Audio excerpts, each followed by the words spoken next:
All right, a programming note real quick.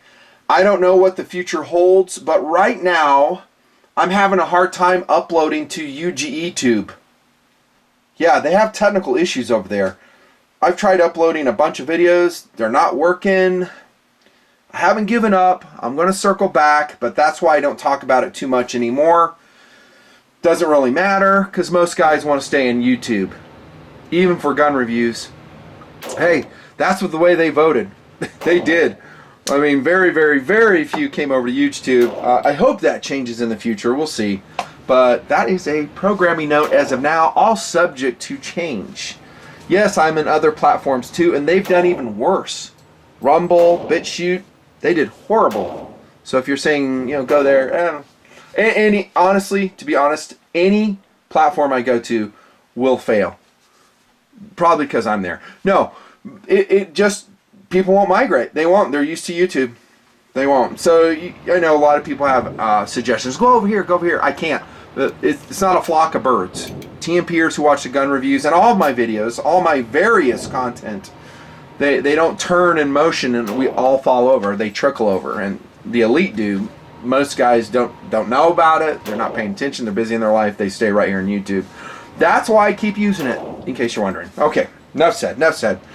Now, I want to show you my Edc watch. I'm not going to tell you what it is. I'm just going to show you a side profile. It is hilarious. This thing is a boat anchor. It reminds me of Jules Verne's 20,000 Leagues Under the Sea. That's what I'm going to call the review. It is fantastic. Here's side profile. Oh my gosh, that's so funny. Oh my gosh. Still getting over RSV, dude, so I'll cough here and there. Oh my gosh. I love this watch so much. Oh, another view? Okay, quick. Here you go. Woo. Guys who know watches will know what it is, and you'll say it in comment. Watch for my review on that. It's going to be super fun, probably feature length, at least for a WRV. If you're not into watches, you're missing out. Same old story. Now, previously, Tactical Duel and myself, we reviewed the American Tactical FTX 45. Did you watch that? Should have watched it because I said some really good things about that gun. We did. We loved that gun. The only thing is, it's not super true to the GI 1911 formula, obviously. And we do cover some of the things and reasons why in that GRV. Cool. Go watch it. Still highly, highly recommended. Filipino-made FTX 45. Great gun. Very low cost. Very affordable 1911. Love it. Great gun. But in that review, I did promise to review this gun. This gun right here. The Tisas 1911 A1. Sky Raider here, by the way. Very, very cool. Postage stamp model. A1 Sky Raider. Oh my gosh, that's cool looking. They do such good work. Got to move it over though, so we make room for the guest of honor. The model 1911 A1 Tisas 1911. There you go, boys and girls. Oh my goodness. Now that is more like it, nothing fancy. Tell me about it. Tell me all about it, bro. That looks right, doesn't it? Now, before some of you guys start typing away and smoking up your keyboards, I did change the grips, and there's a reason why. Relax. We'll get to that.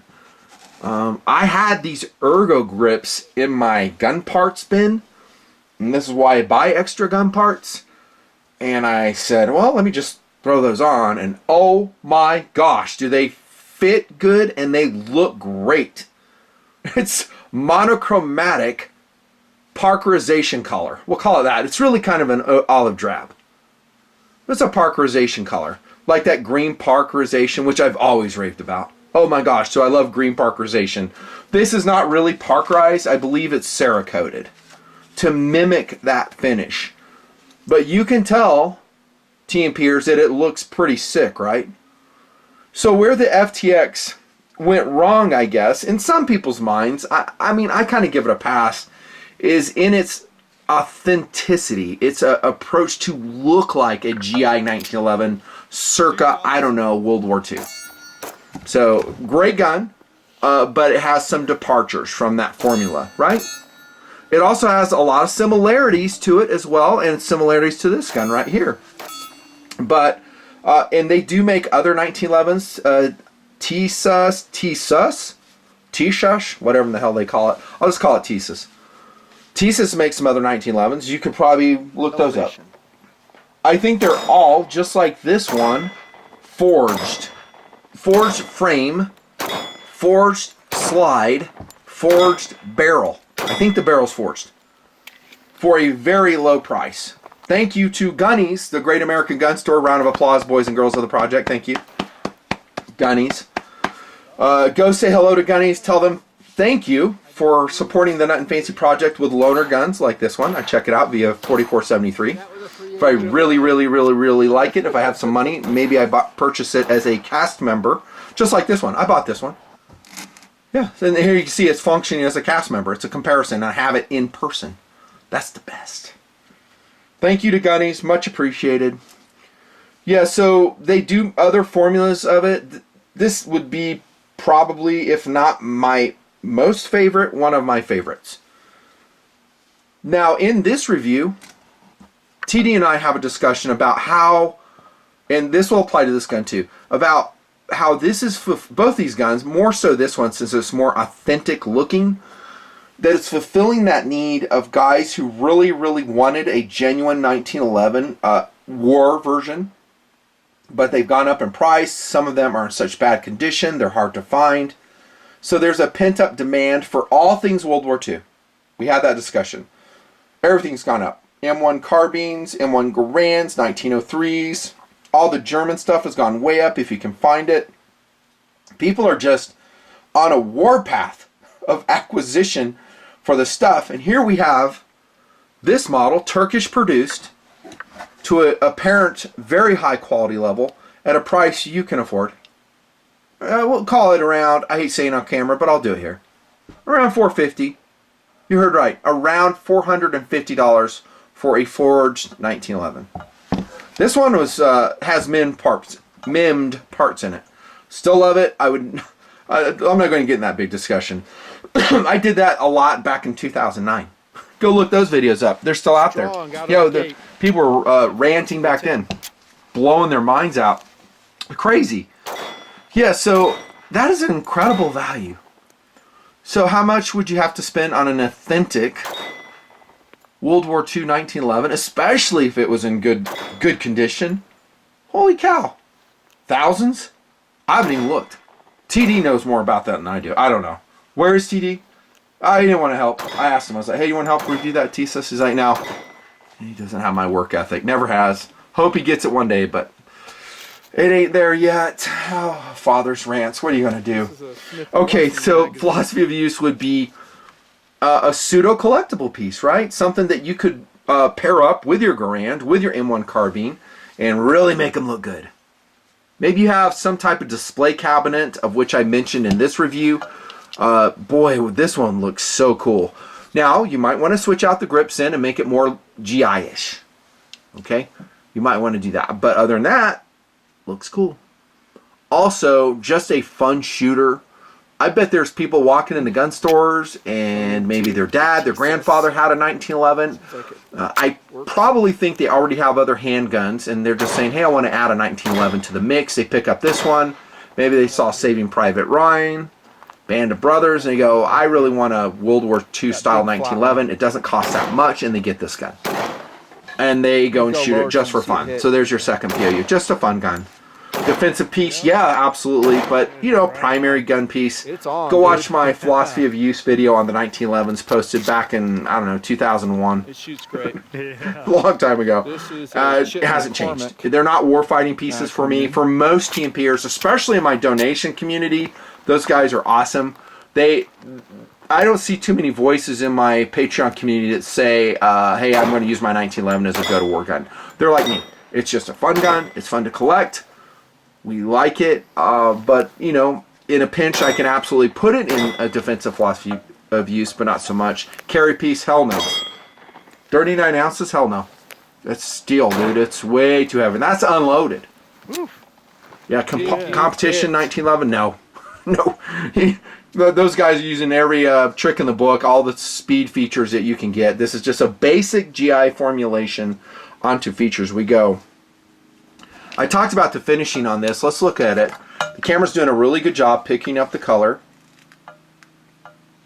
It looks like parkerization. Would I prefer actual parkerization on this Tisas 1911A1? Yeah, I would. I mean, I like green park. I've always said that. It holds oil very well. I do like it, but this one's awesome. I mean, could you even tell? The application on this is flawless. The coloration, the hue of the color is spot on. It is spot on. It's that gray-green park color. Gosh, it looks just awesome. Really cool. Cerakoted is what we're talking about. Very GI-ish. Currently being imported by SDS in Knoxville. SDS Imports. And, of course, they got to stamp the frame, too. God, I just love the color, dude. It's just fantastic. And I'm not going to lie, I like it way better than this one. I'm talking the overall look. This one is very GI-ish, a little bit GI-ish there. Now, TD filled that white right there. And did he fill this one too? I think he filled that one too. It didn't come that way. So you can see the marking. Very military-ish to a point. I mean, I'm not the expert on GI 1911s. I don't know, and I honestly don't really care if this follows the formula so closely. I've said that in all my other GRVs, like the Wyndham Armory Retro AR-15. I said, you know, is it totally like, you know, the Vietnam era? No, it's not. A lot of departures, modern improvements. And I think of this gun in the same way. So I can't tell you, oh, it departs from a GI 1911 in this way. I don't care. Sights are the square notch in the back, low front. I found them to be shooting very high. Not very, but somewhat high. I'm going to show you some paper here. But I don't mind them. It's just a GI formula. They're very basic. Would I put a red-orange fingernail polish there on the front? Yeah, I probably would, just because I can remove it easily. But I would not permanently change these sights. Definitely wouldn't go spend money and put something else on. That would be dumb.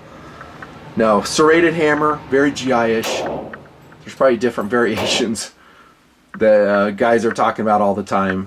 I love the hammer. It's fantastic. Safety positivity is good. Very good. Serrations on the slide, very GI-ish. Very excellent. I like those. No surprise here in the slide release, slide stop. None at all. Worked fine. Trigger on my scale pulls at about 5 pounds. I think Tisas 1911s had some issues with like really harsh trigger pulls years ago, and I'm kind of glad I waited on this one because this one pulls really nice. I don't mind it at all. Yeah, it's not match quality. It's definitely not match quality, but I wouldn't change the trigger. I wouldn't spend money on this trigger. Wouldn't do anything to it. The whole gun I wouldn't do anything to. Remember, it can be a fool's errand if you buy an affordable piece and then you go out and pump hundreds and hundreds of dollars into it. That's stupid. Says me. Says me. All right, the grips. What happened to the grips? Why'd you put those on that fancy? Because while shooting, here's why. While shooting, they broke. Here you go. So here's the cheesy plastic grips that come on your Tisas 1911. So this is what it should look like right there. And this one snapped. Curse of the Desert. And these are not good grips. This is crap. This is total crap. So, but apparently this is where they're saving some money. I'm all for it. Good job, Tisas. This is where you want to save money. Because it's really, really easy to go get different grips. Put them on, even wood ones. I would probably, if I'm really trying to make this look like a GI 1911, go source these ones in wood. So, and they're probably out there. Not sure how much they'd cost. I had these. I used them. I did find putting them on was a little bit of a challenge because for whatever reason, the threading on the screws for the grips wasn't great. I'm not going to say it was miscut, but when I tried to thread these screws and they weren't cross-threaded, so underline score that. I have them aligned up perfectly. They took a lot of force to screw down. There was no interference from the grip itself. Kind of weird. I'll just throw that out there. But I did get them on. There you go. And like I said, it's just a pure accident that I had this coloration, a pure accident that it looks so badass. And I'm going to leave them on. I know it's not pure GI formula. I know, but I still love it. It looks so cool. Look, it's like a GI 1911 that was for the Spec Ops community. For the Raiders. Yeah, the Raiders, the Marine Raiders. Maybe they use this variation. I don't know. I just like it. It's just so cool. Maybe later. Notice, by the way, no ambi features here. Just a single-sided safety. Magazine release button is a la 1911, as it's always been. GI spec. Same for the decent trigger. We've established that. No changes in the trigger guard. That's same. Obviously, no pick rail here. We have a short recoil lug in the Series 70 action, by the way. Yeah, the lock work is Series 70. You can Google that if you... I've gone over that several times. They call this trigger, by the way, an enhanced short reach trigger. So that maybe is a modern enhancement for that. And I'm trying to see the distance. It does look like the distance is shorter on this one. Didn't measure it. The trigger on that one was decent too on the FTX. I actually liked it. Look at the front end on the Tisas 1911. It comes with one magazine, and that does appear to be Parkerized, and 7 rounds, true to the GI spec. Okay, and here's the thing though, this is really, really cool. And I've brought some 1911s. I don't do a lot of 1911 reviews, but some. Guys seem to like them, so I keep doing them. Some of the 1911s that I bring to table don't function with these 10-rounders. So what's this one right here? This is probably a Kimber right here.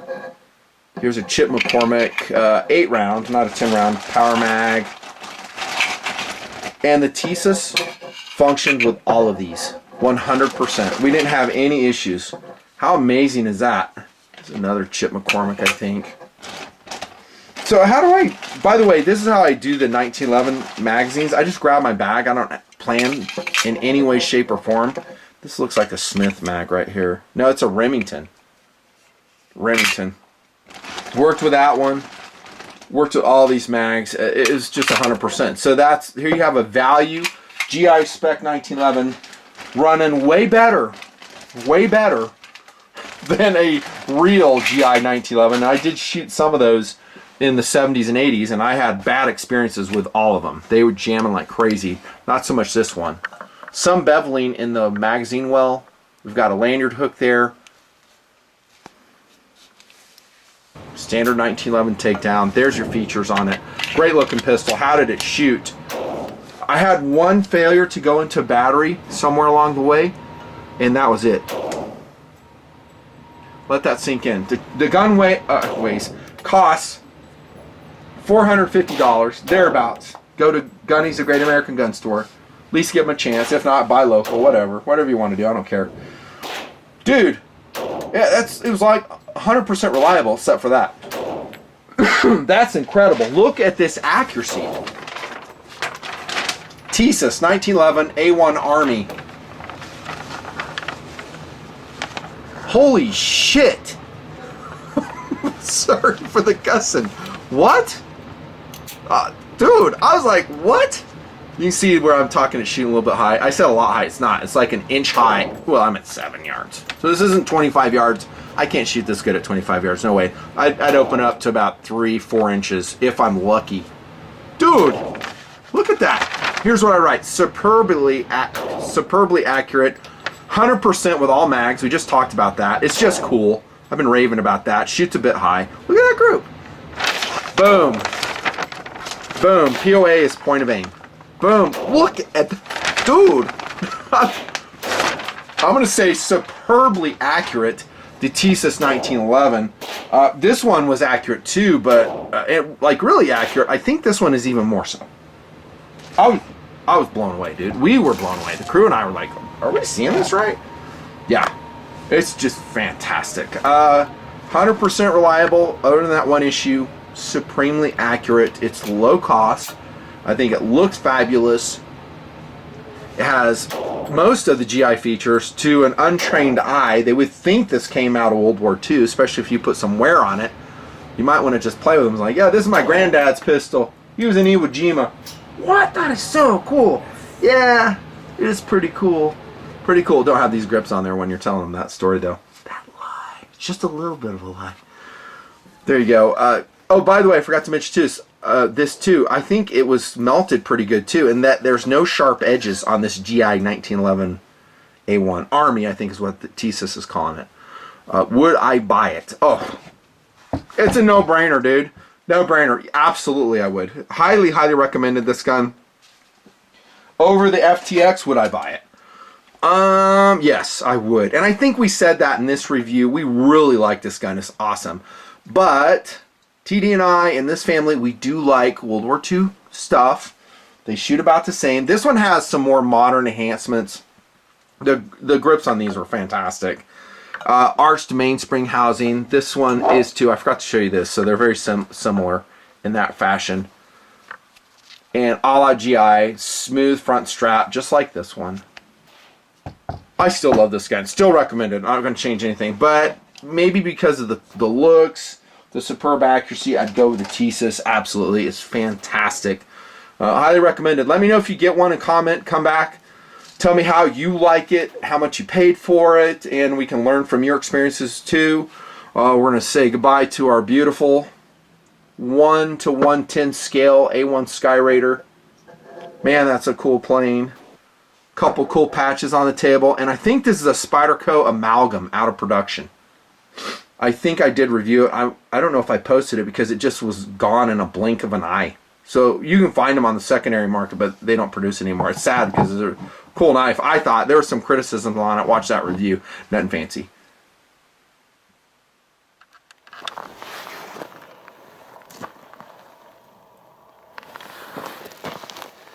All right. 1911 newbie.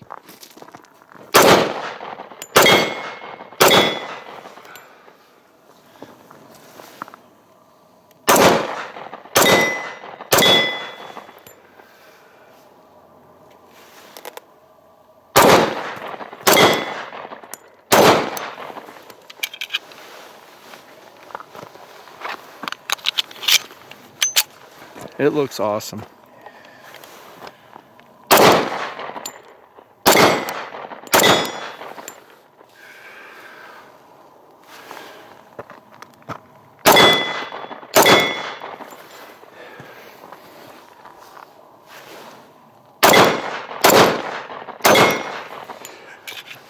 Very nice. 100% with every mag. Shoots great.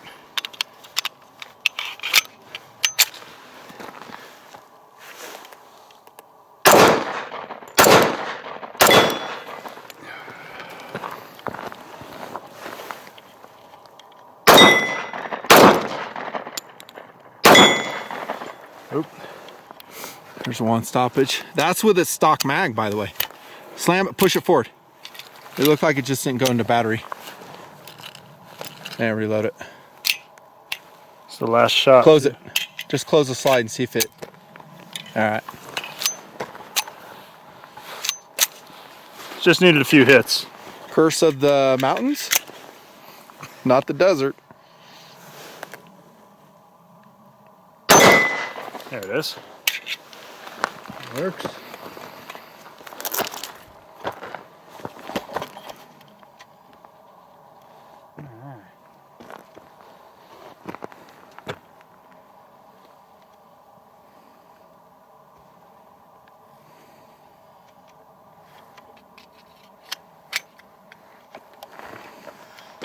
Ten rounder. All right, let's try it out. Let's see. Do the tree.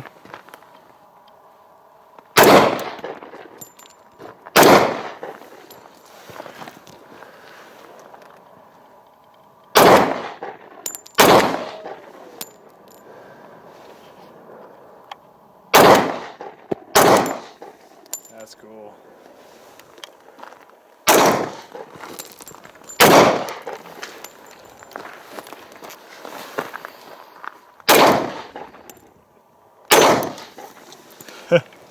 Very cool. It's awesome, huh? Yeah, that is awesome.